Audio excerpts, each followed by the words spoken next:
Саламатсыңарбы балдар? Жакшы дем алып жатасыңарбы? Маанайыңар кандай?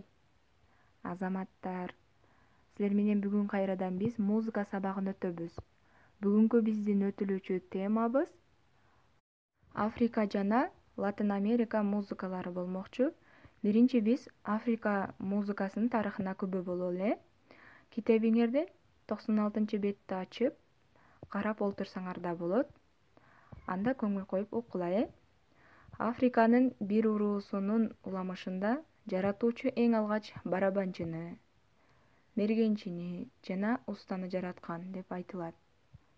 Барабанчы Африка континентинде кадырлуу адам болгон. Өз уруусунда анын башка милдети болгон эмес.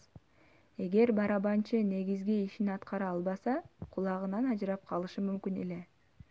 Барабандар африкалыктардын колунан сүйлөгөндү үйрөнүшүп, бүтүндөй континент боюнча кабарларды жеткирип турушкан. Европалык миссионерлер барабандык баарлашууну токой телеграфы деп аташкан. Африка континентинде 2000ден ашык жергиликтүү тилдер бар. Барабандар да ошондой эле көптүктөгү тилдерге ээ болгон. Нтумпанда барабандарды түгөйү менен колдонушкан. Алардын бири эркектики деп жоон үндүүсү, ал эми экинчиси аялдыкы деп ичке үндүүсү болгон. Африканын Огбони элинде кабарларды ар кандай үндөштүктөгү 5 барабандын жардамы менен беришкен. Барабандардын тили унутулууда, бирок ыргактары кала берүүдө. Бул ыргактар африкалык музыкалардын негизин түзөт. Африкалык ыргактар апала, фуджи, макосса, мыбылан сыяктуу музыкалык стилдерди жаратты. Африка музыкасында ыргактардын түрдүүлүгү гана эмес, аткаруучулардын ырчылык чеберчилиги да өзүнө тартат. Бир кыйла ырдоо салттары Африкада 19-кылымдын аягында пайда болгон. Көпчүлүк эркектер акча табуу үчүн шахталарга иштөөгө жөнөшкөн.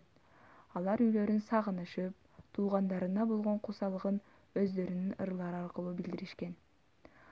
Африкалык музыканттардын колдорунан музыкалык аспаптар өзгөчө үн чыгарат. Африкалык музыка тууралуу айтып берүү мүмкүн эмес.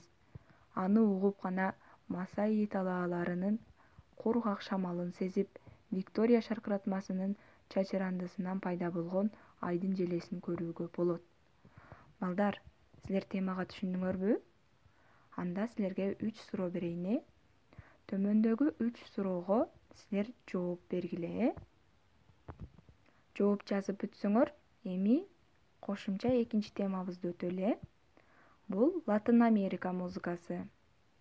Муну да кулак салып окула. Латын Америка музыкасынын негизин испандык жана португалдык, Африканын жана Индиянын музыкалык маданияты түзөт. Көпчүлүк учурда Латын Америкалык ыр, испан, португалдык тилдерде аткарылат. Кээ бирде француз тилинде да аткарылат. Латын Америкалык музыка бир нече стилде болот. Аргентиналык, мексикалык, бразилиялык музыкалар, Анд жана Кариб музыкалары. Латын Америка музыкасы азыркы учурда эл арасында кеңири белгилүү болуп калды. Латын Америкалык ырларды аткарган ырчылар Марк Энтони, Сесилия Круз бүт дүйнө жүзүнө таанымал.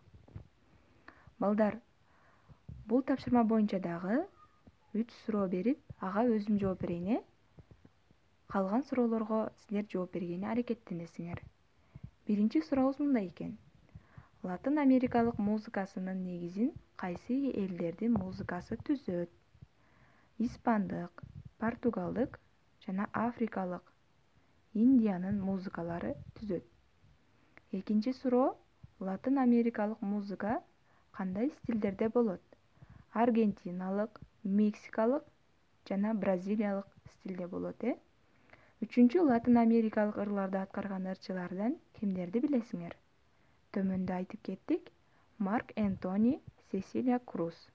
Булар бүт дүйнөгө таанымал болуп эсептелинет. Балдар, силердин да жообуңар ушундай болдубу? Анда силерге үйгө тапшырма берейин. Төмөндө биринчи Африка темасын өткөнүбүздө 3 суроо берилди. Ошол 3 суроого кошуп, төмөндө мен чыгарган Чунга Чанга ырын жаттап, мага видео аркылуу же аудиозапись аркылуу жөнөтсөңөр да болот. ден соолукта аман-эсен болгула, саламатта калгыла балдар.